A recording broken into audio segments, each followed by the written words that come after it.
All right, welcome back, y'all. So, the word acceptance, or the word accept, to accept something, like a package. Say someone tries to deliver you a package to your home. You can either choose to accept said package, or you can reject said package, meaning turn it away. Acceptance. People look for acceptance from their parents.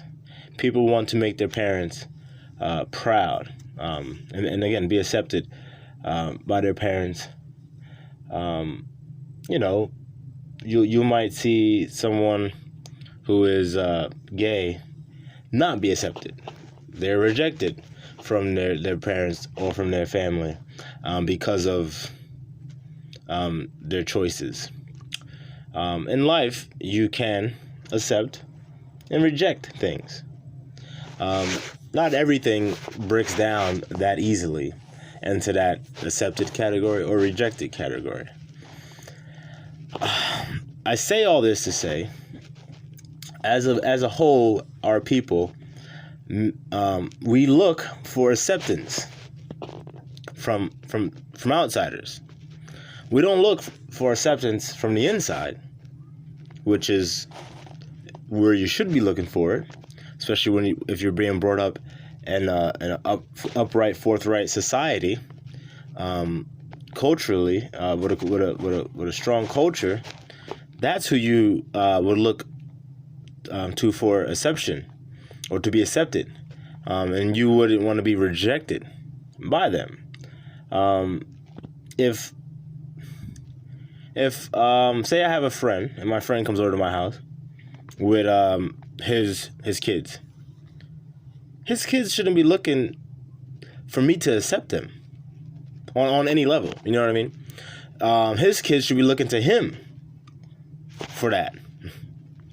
Why the hell would why would my kids go to my friend's house and look at my friend and look for acceptance and be unhappy if they don't receive it or to be accepted?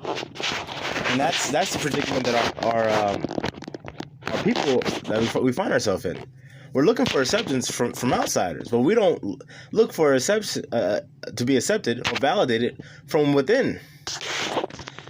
And then obviously that trickles down to different facets of our life where we feel or we believe that we lack the ability to validate ourselves, our own selves.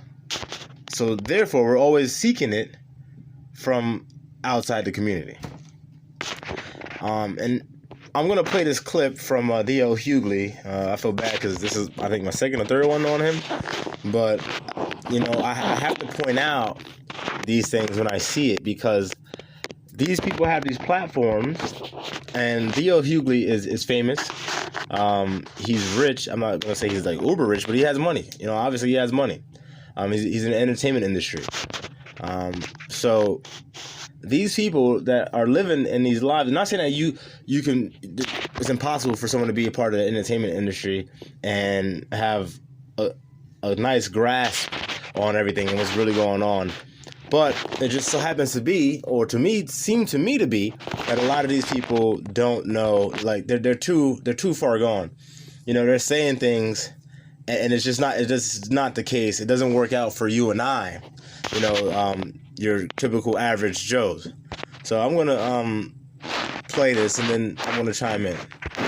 All right, ladies and gentlemen, that was Khalid talk. Now, all my life, and I'm sure many of your lives, you grew up with parents and adults who always were on you about the appropriate way to act. I remember once.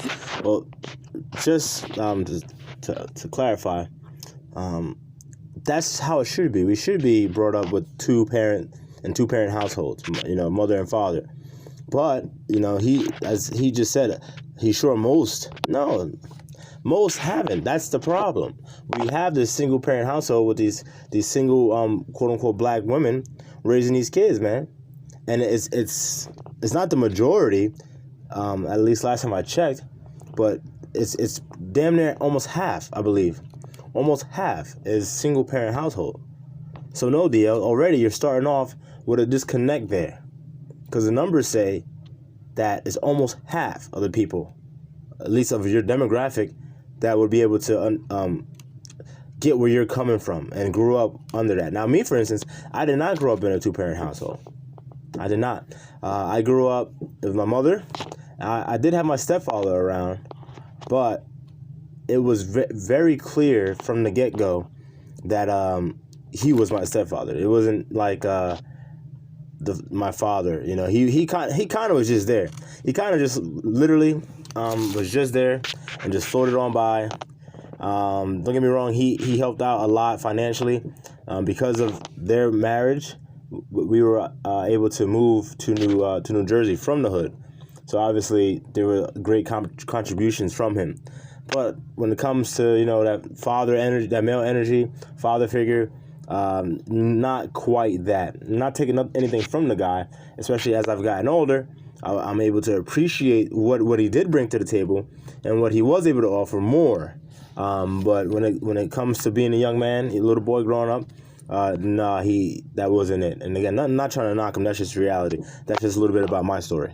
Stealing a pack of gum, and my father took me back to that store, and he was ashamed of me and gave that. I gave that pack back. He called out the manager, told him what I had done, made me give the manager the pack back and apologize, earn money to pay for it, and I got a whipping when I get home. Because the mores and laws and beliefs that they were handed down by this society made them be strict on us. Because if we were going to be anything, it was going to be law-abiding citizens. Many of us, if you lie, you'll... See, what he's saying right there is that the society was so hard on quote-unquote black people that it forced these quote-unquote black parents to be hard on their children to make sure they were law-abiding citizens. Now, that's kind of unfair to your parents.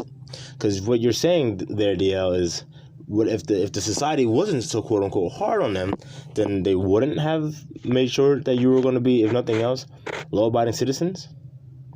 You know, I don't think that's fair. I mean, it might be true. I doubt it, but you know, I can't speak on that.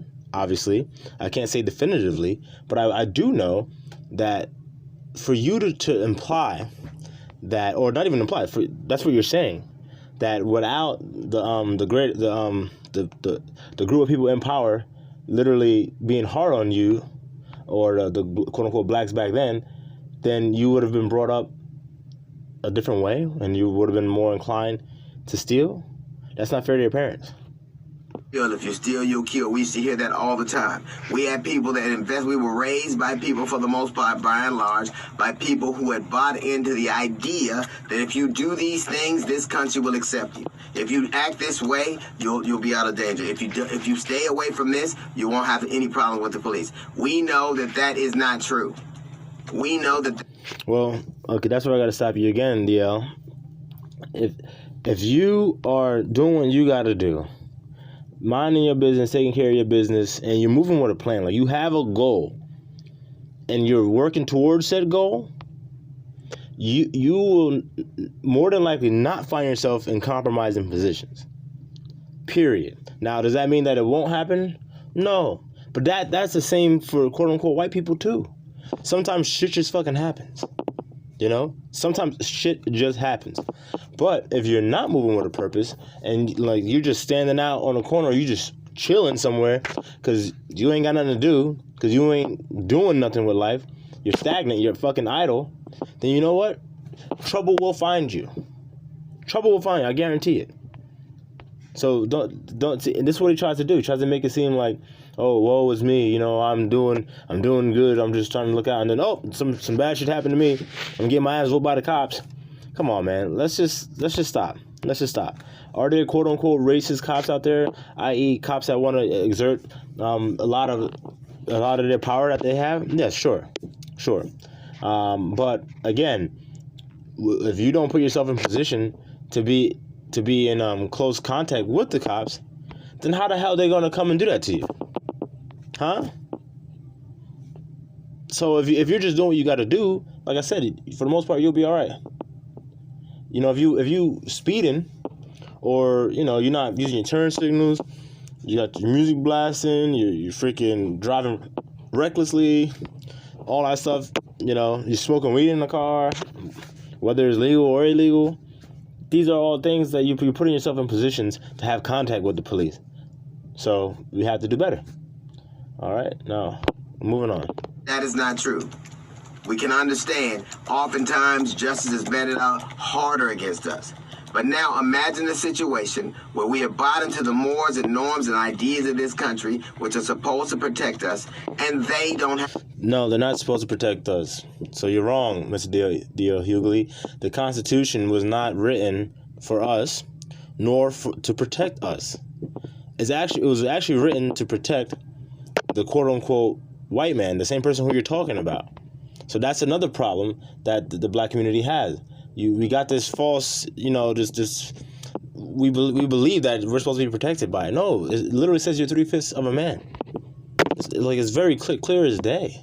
There were amendments that had to be put out there so that way we could vote and we can have quote unquote equal rights and all that stuff.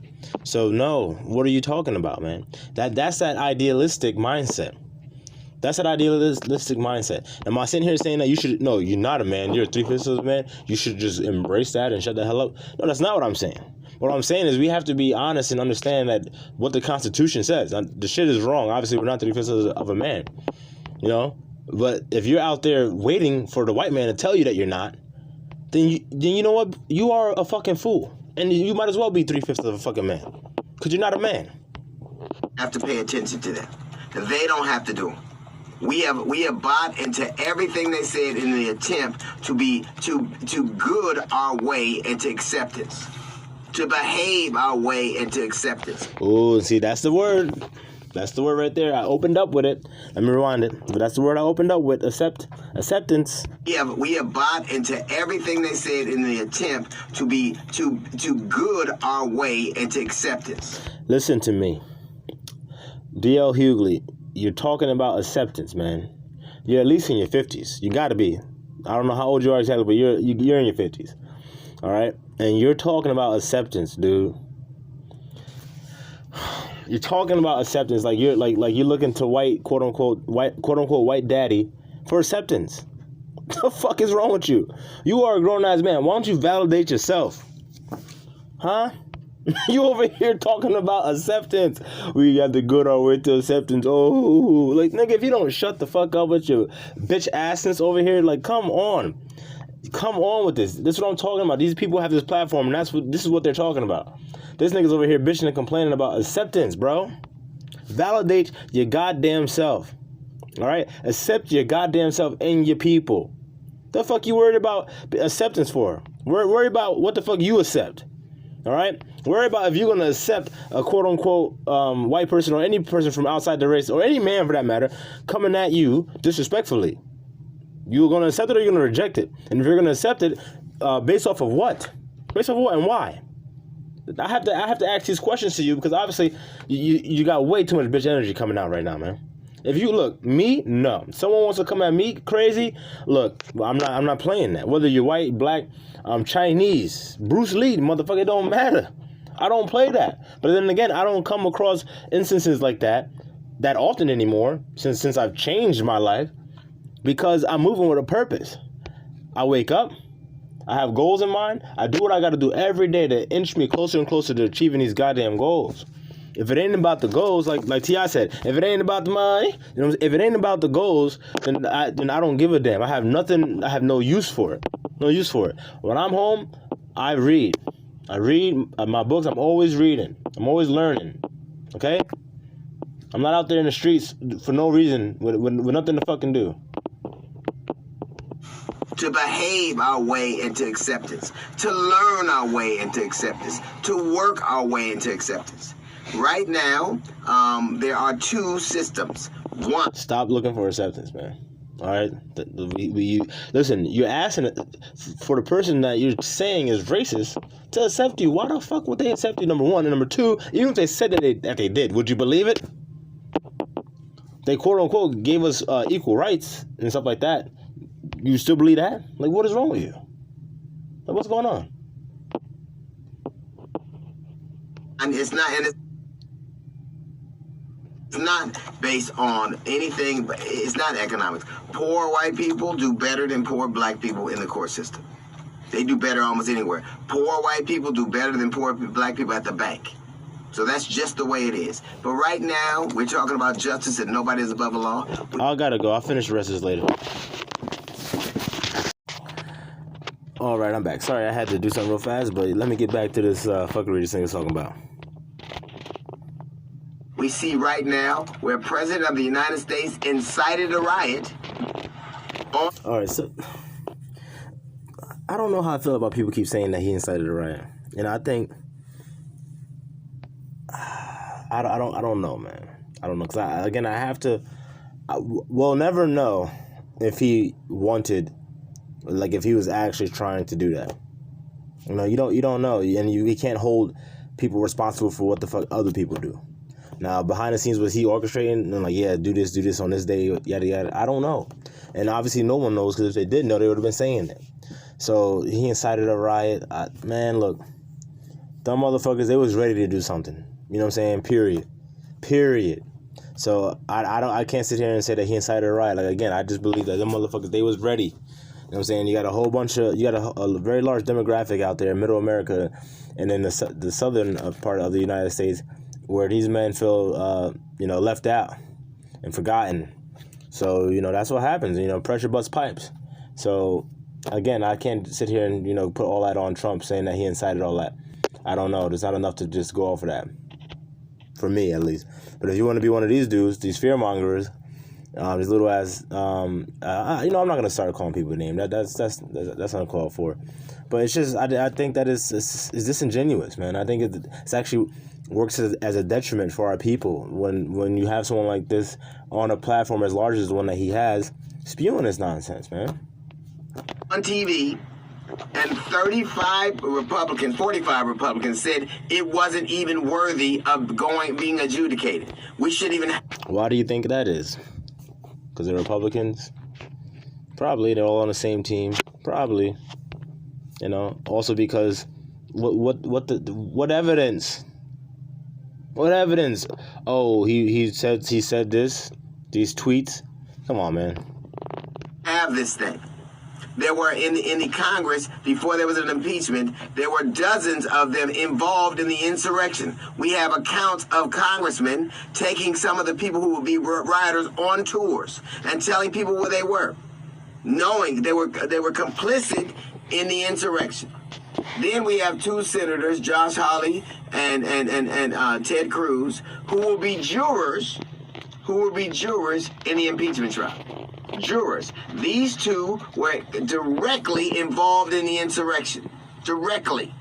Matter of fact, both their newspapers, Ted Cruz, every major newspaper in the state of Texas has said he's unfit for office and he should be out. Josh Hawley, two major newspapers in Missouri said the same thing, and Danforth, who was a prominent Republican, said it is the worst mistake of his life, supporting him.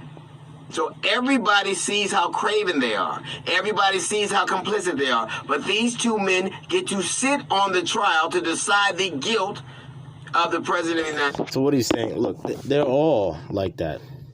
They're all like that. That's another thing that our people don't seem to understand. They're all like that. It doesn't matter if you replace them with someone else. The next one's just like that. Where do you think they come from? Do you even ask where they come from, or do you just accept them once they are put in front of you? Days. That would be as if I robbed a bank.